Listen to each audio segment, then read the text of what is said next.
Good evening friends, Kubera channel స్వాగతం. So ఈ రోజు మార్కెట్ ఎలా ట్రేడ్ అయింది, రేపు ఎలా ఉండొచ్చు చూద్దామండి. 24,274. సో మనం 24,300 దాకా మనం ఓఐ మంచి స్ట్రాంగ్ ఓఐ డిస్కస్ చేసాము. అది మీకు ఐడియా ఉండాలి. సో అది ఎగ్జాక్ట్ మన లెవెల్స్ అయితే టచ్ అయిందండి. ఈవెన్ అప్పర్ లిమిట్ లో అది మీరు ఒకసారి నేను వీడియో ఒకసారి చెక్ చేసుకోవచ్చు, మార్నింగ్ వీడియో. అండ్ మోర్ మనం చూసినట్లయితే 24,274 దగ్గర హాల్ట్ అయింది. అండ్ మనకి నిఫ్టీ, బ్యాంక్ నిఫ్టీ కానివ్వండి, మనకి ఫిన్ నిఫ్టీ కానీ మంచి పాజిటివ్ ట్రేడ్ అవ్వడం చూస్తున్నాము. ఓకే, మంచి పాజిటివ్ ట్రేడ్ అవ్వడం చూస్తున్నాము.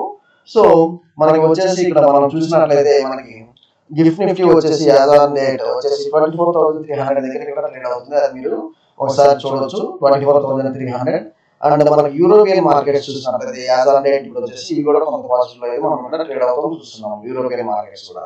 సో ఏదేమైనా కానీ మన ఆప్షన్ చైన్ డేటా అనేది మనకి స్ట్రాంగ్ గా మనకు వచ్చేసి ఏదో సపోర్ట్ అండ్ రెసిస్టెన్స్ మనకి స్ట్రాంగ్ ఇండికేషన్ అయితే ఇస్తుందండి. మళ్ళీ రేపు ఇప్పుడు ఒకసారి చూద్దాము. ఆప్షన్ చేయండి 24,300. ఈ 24,300 మనం నేను చెప్పాము. సో కాల్ ఆప్షన్ సైడ్ మంచి పాసిబిలిటీ ఉంది. అండ్ 24,300 దాకా మనం లెవెల్స్ ఇస్తున్నాము.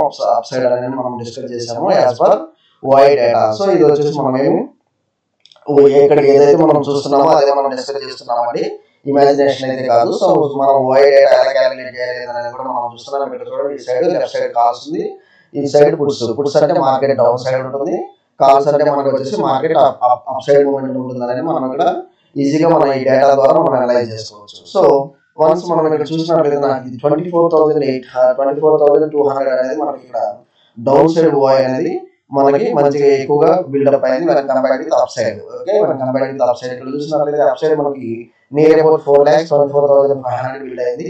అండ్ ఇంకోటి వచ్చేసి మనం ఈవెన్ డౌన్ సైడ్ 24,000 అనేది మనకి రౌండ్ ఫిగర్ అనేది. సో ఏదైనా రౌండ్ ఫిగర్ కొంచెం ఎక్కువ బిల్డ్ అవుతుంది. కాకపోతే ఏంటంటే వన్స్ మనకి ఎప్పుడైతే 24,300 ఎప్పుడైతే మనకి క్రాస్ అవుతుందో ఆటోమేటిక్ గా మనకి 24,500 అనేది రేపు టచ్ అయ్యే ఛాన్సెస్ అనేది కనిపిస్తుంది. అండ్ మోర్ ఓవర్ కాకపోతే ఏంటంటే రేపు నిఫ్టీ ఎక్స్పైర్ అవుతుంది కాబట్టి రేపు ఒకసారి చార్ట్ చూద్దాము. చార్ట్ చూసి నేను ఏదైనా ఈవెన్ డౌన్ సైడ్ అయితే నేను 24,200 బ్రేక్ అయితే నేను డౌన్ సైడ్ పొజిషన్ తీసుకుంటాను. అప్ సైడ్ వచ్చేసి నేను 24,300 బ్రేక్ అయితేనే నేను అప్ సైడ్ మొమెంటం చూసుకుంటాను. సో మీకు లెవెల్స్ అనేది క్లియర్ గా చెప్తున్నాను, అది మీరు ఒకసారి చూడండి. ఒకసారి మనం చార్ట్స్ ద్వారా కూడా మీకు ఎక్స్ప్లెయిన్ చేస్తాను. సో ఇప్పుడు చూసినట్లయితే 24,161 అండ్ 24,333 చూడండి, ఈ లెవెల్స్ మనం సపోర్ట్ అండ్ రెసిస్టెన్స్ మనము ఏమైతే గీసామో అవి మనకి ఎగ్జాక్ట్ హార్మర్ అయినాయి. ఇది డేటా నేను ఎక్కడి నుంచి తీసుకున్నాను, ప్రీవియస్ డే దీని లెవెల్స్ యాజ్ పర్ మనం ఓఐ డేటా ద్వారా మనం క్యాలిక్యులేట్ చేసాము. సో ఆ విధంగానే మనం వచ్చేసి ఈ యొక్క లైన్స్ మనం తీసుకున్నాము, ఆ లైన్స్ మనకి హార్మర్ అవుతున్నాయి. ఓకే, అది మీరు ఒకసారి గమనించవచ్చు. సో అండ్ మోర్ ఓవర్ రేపు ఎలా ఉండొచ్చు అనేది కూడా క్లియర్ గా మనం చూపిస్తున్నాను, అది మీరు ఒకసారి చూడండి. సో 24,300 అండి.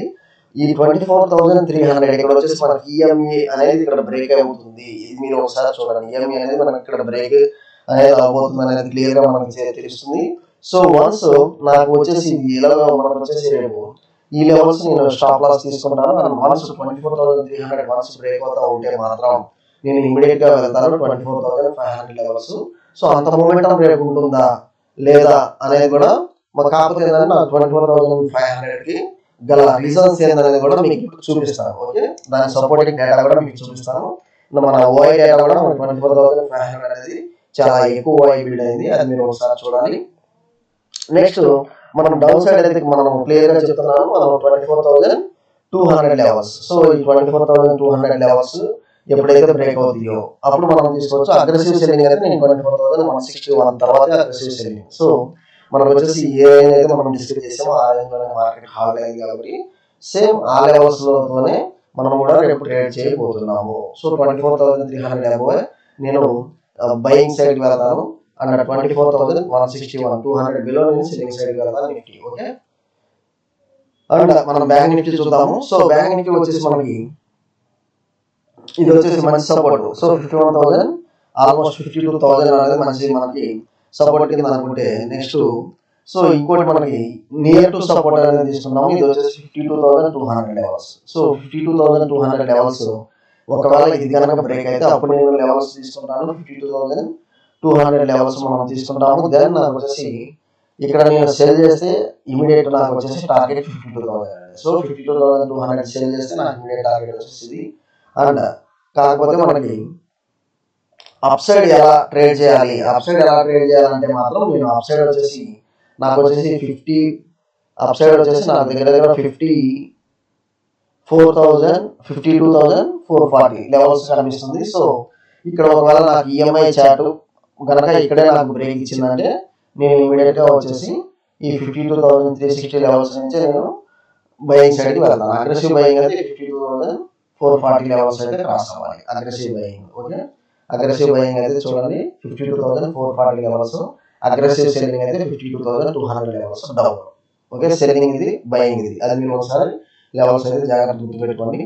ఇక్కడ చాలా ఇంపార్టెంట్ డేటా వచ్చిందండి, అది మీరు ఒకసారి ఇప్పుడు చూడాలి జాగ్రత్తగా. ఏంటంటే ఇది రేపు మార్కెట్ ని అప్ సైడ్ పుష్ చేయబోతుందా అనే దానికి ఒక నిదర్శనం లాగా ఉంది. సో మనం ఆల్రెడీ ఇది ఇజ్రాయెల్ హెజ్బుల్లా సీజ్ ఫైర్ అనేది కమ్యూనిటీ ఎఫెక్ట్ ఆల్రెడీ మనం డిస్కస్ చేసాము. అప్పటి నుంచి మనకి మార్కెట్ మంచి పాజిటివ్ మూమెంటమే ఉందండి మార్కెట్ లో. ఓకే, ఇంకోటి మనకు వచ్చేసి ఈవెన్ హెజ్బుల్లాతో పాటు ఈవెన్ గాజా, సో హమాస్ వాళ్ళు కూడా సీజ్ ఫైర్ అనేది యాక్సెప్ట్ చేస్తున్నట్టు కూడా మనకు వచ్చేసి అప్డేట్స్ వస్తున్నాయి. అందువల్ల ఏంటంటే ఇది చాలా గుడ్ న్యూస్, మార్కెట్ ఇది చాలా గుడ్ న్యూస్ అండి. నెక్స్ట్ వచ్చేసి ఇంకో గుడ్ న్యూస్ కూడా మనం డిస్కస్ చేద్దాము. అది ఏంటంటే ఇది వచ్చేసి వెరీ బిగ్ గుడ్ న్యూస్ అండి. ఇది వచ్చేసి Adani stocks Zoom up to 20% after group issues clarification on US bribery allegations. So ఏమని చెప్పింది ఇక్కడ చూస్తే మీరు మేజర్గా Adani group stocks rallied after the company clarified the it's chairman అంటే గౌతమ్ అదానీ గారు అండ్ అదర్ ఎగ్జిక్యూటివ్స్ ఎవరైతే ఉన్నారో వాళ్ళు వచ్చేసి are not facing bribery charges as per the US department of justice. So US department of justice ప్రకారం గౌతమ్ అదానీ గారి మీద కానివ్వండి లేకపోతే అదర్ ఎగ్జిక్యూటివ్ మెంబర్స్ మీద ఎలాంటి బ్రైబరీ చార్జెస్ అయితే లేవు అన్నట్లుగా ఇచ్చారు. అయినా కానీ మూడీస్ అంటే ఇది ఒక రేటింగ్ ఏజెన్సీ వచ్చేసి అదానీ కంపెనీస్ కి ఇంకా మేము నెగిటివ్ గానే చూస్తున్నాం అన్నట్లుగా చూస్తున్నారు. సో కాకపోతే ఏంటంటే ఈ ఎలిగేషన్స్ వల్ల ఈవెన్ ఇండియాలో కొన్ని స్టేట్స్ కూడా అదానీ గ్రూప్ కి ఏమైతే ఆల్రెడీ కొన్ని ఇన్వెస్ట్మెంట్స్ డిక్లేర్ చేసిందో సో వాటిని హోల్డ్ లో పెట్టడం, సో వాటి మీద మళ్ళీ స్క్రూటినీ చేయడం జరుగుతుంది. కాకపోతే ఏమైతే ఫాల్ అయిందో ఆ ఫాల్ మాత్రం రికవరీ అయితే అంతే ఫాస్ట్ అవుతుంది. ఒకసారి మనం చార్ట్స్ ద్వారా చూద్దాం. Okay, and more Ola electric మనం నిన్న డిస్కస్ చేసాము, బై చేయమని డిస్కస్ చేసాము. సో ఈ రోజు 20% దానికి గల కారణం కూడా నిన్నే చెప్పాము మనం. EV scooter launch, affordable EV scooter launch అనేది ఇది ఇక్కడ చేస్తున్నట్టుగా మనం చూస్తున్నాం. Okay, affordable EV scooter launch. Okay, so అందువల్ల ఏంటంటే మీకు ఏదైతే ఇంపార్టెంట్ అప్డేట్స్ మనకు వస్తున్నాయో నేను వాటిలో కొన్ని చూస్ చేసుకుని అవే డిస్కస్ చేస్తున్నాను. అవి మనకు మంచి అవుట్కమ్ కూడా ఇస్తున్నాయి. ఓకే, సో ఈ కొన్ని లెవెల్స్ అయితే మనం ఇక్కడ చూద్దాము. ఎన్టీపీసీ గ్రీన్, మేజర్ గా ఎన్టీపీసీ గ్రీన్ అనేది ఒక ఐపీఓ కింద వచ్చింది. సో ఎప్పుడైనా చాలా హై డిమాండింగ్ ఐపీఓస్ మార్కెట్ లో ఓపెనింగ్ అనేది మనకి లెస్ దాన్ 5% కనుక ఉంటే, ఓపెన్ అయితే ఇమీడియట్ మీరు బయింగ్ సైడ్కి వెళ్ళండి. ఇది మనకు ఓలా ఎలక్ట్రిక్ జరిగింది, ఐఆర్ఈడిఏ జరిగింది. సో ఐఆర్ఈడిఏ 40 కాస్త 300 అయింది. అండ్ ఓలా ఎలక్ట్రిక్ మనకు వచ్చేసి 76 బేస్ ప్రైస్ అయితే 78 ఏమో లిస్టింగ్ అయింది. 78 కాడి నుంచి మన 60 రూపీస్ పెరిగింది. ఇప్పుడు మళ్ళీ ఓలా ఎలక్ట్రిక్ మనకు చాలా తక్కువలో వస్తున్నా. సో చాలా మీరు ఆలోచిస్తున్నారు, ఆలోచించాల్సిన పని లేదు. ఎందుకంటే ఇంపార్టెంట్ అప్డేట్స్ వస్తున్నాయి. ఆటోమేటిక్గా ఇక్కడ చూడండి Ola electric 20% upper circuit. Okay, so 20% upper circuit idea మనకి ఇంపార్టెంట్ అప్డేట్ ఇచ్చాము, 10% అప్పర్ సర్క్యూట్. ఓకే, ఇలా కొన్ని ఇంపార్టెంట్ అప్డేట్స్ వచ్చినప్పుడు ఆటోమేటిక్ గా అది రిఫ్లెక్షన్. ఎందుకంటే మనకు వచ్చేసి బయింగ్ ఛాన్స్ అయితే ఇచ్చింది ఓలా ఎలక్ట్రిక్, మనకు బయింగ్ ఛాన్స్ అయితే ఇచ్చింది. సో ఓలా ఎలక్ట్రిక్ ఎక్కడి నుంచి స్టార్ట్ అయింది 74 రూపీస్. సో ఇది almost less than IPO price కంటే near about 11 rupees lesser limit touch అయ్యి అగైన్ మనకి బౌన్స్ బ్యాక్ అవుతుంది. అది మీరు ఒకసారి చూడండి. ఓకే, కాకపోతే ఇప్పుడున్న టైంలో నేను వచ్చేసి ఎన్టీపీసీ గ్రీన్ అనేది రికమెండ్ చేస్తున్నాను. Still you can enter into NTPC green buying. Okay, next ఇప్పుడు అదానీ స్టాక్స్ చూస్తున్నాం మనం ఇక్కడ. ఇది చూడండి ఏసీసీ 4% మనకు వచ్చేసి up, Adani power near about 20%, Adani ports, Adani green. So ఏమైతే లోవర్ సర్క్యూట్స్ అదానీ గ్రీన్ కానివ్వండి, అదానీ ఎనర్జీ సొల్యూషన్స్ కానివ్వండి, అదానీ పవర్ ఏదైతే విపరీతంగా కరెక్ట్ అయినాయో, ఏదైతే విపరీతంగా పడిపోయినాయో వాటిలోనే ఇప్పుడు మంచి పికప్ కూడా వాటిలోనే ముందు ఉంటుందండి. అందువల్ల వచ్చేసి అప్పర్ సర్క్యూట్స్ ఇంకా 2-3 రోజులు ఉంటుంది, అదాని ఎంటర్ప్రైజెస్ కూడా మంచి. సో ఇలాంటప్పుడే మనము స్టాక్ ఆప్షన్స్ ఇలాంటప్పుడే మనం చేయాలి. Put option and call option by చేసుకొని కూర్చోవాలి. Put option and call option by చేసుకుని, ఎందుకంటే ఎంత అలిగేషన్స్ ఉన్నప్పుడు ఆటోమేటిక్గా ఒక మంచి పాజిటివ్ ఫీడ్బ్యాక్ వచ్చినా నెగిటివ్ ఫీడ్బ్యాక్ వచ్చినా మనకి ఈ యొక్క ఆప్షన్స్ హెడ్జింగ్ స్ట్రాటజీ ఏదైతే ఆప్షన్స్ ఉన్నాయి మంచి ప్రాఫిట్స్ అయితే ఇస్తాయి. ఓకే, సో ఏదైనా ఇంపార్టెంట్ అప్డేట్స్ ఉంటే మన వీడియో ద్వారా కామెంట్ సెక్షన్లో కామెంట్ చేయండి, మనం క్వైరీస్ వచ్చేసి అడ్రస్ చేద్దాం. థ్యాంక్ యూ అండి ఫర్ ఇంపార్టెంట్ అప్డేట్స్.